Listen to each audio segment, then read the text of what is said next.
বসালাম, কড়াই গরম হয়ে গেছে, এখন তেল দিলাম। আজকে আমি টক ডাল বানাবো। টক ডালে বেশি তেল লাগে না ফোড়ন দিতে।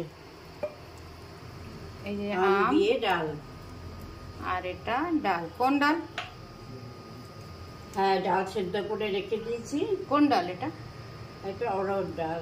মটর ডালে খায়, মটর ডাল তো আমাদের নাই, তাই মটর ডালে খায়, মুসুর ডালেও খাওয়া যায়।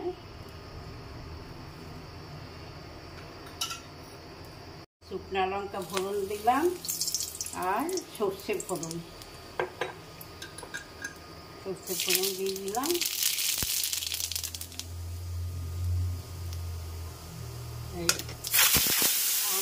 দিয়ে দিলাম, গ্যাসটা সিম করে দিই। একটুখানি হলুদ দিলাম, একটু নুন দিলাম আর ডালটা ঢেলে দিলাম।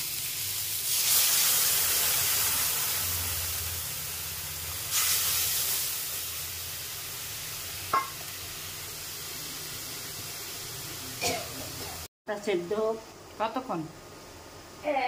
5 মিনিট রাখলেই হয়ে যাবে। সেদ্ধ হোক, তারপর মিষ্টি দিব, চিনি দিব। হয়ে গেছে সিদ্ধ? সেদ্ধ হয়ে গেছে, এখন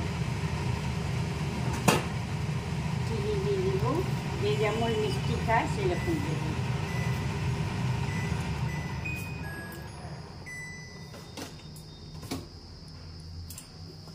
কম মিষ্টি পছন্দ হলে কম মিষ্টি নেবেন, আবার বেশি যে মিষ্টি খেতে চায়, টক খেতে পারে না, সে একটু বেশি মিষ্টি দিতে পারে। হয়ে গেছে? হ্যাঁ, হয়ে গেছে। এখন নামিয়ে দেবো। এটা ফটাফট হয়ে গেছে। চিনিটা করলেই নামিয়ে দেবো। হয়ে গেছে। হয়ে গেছে।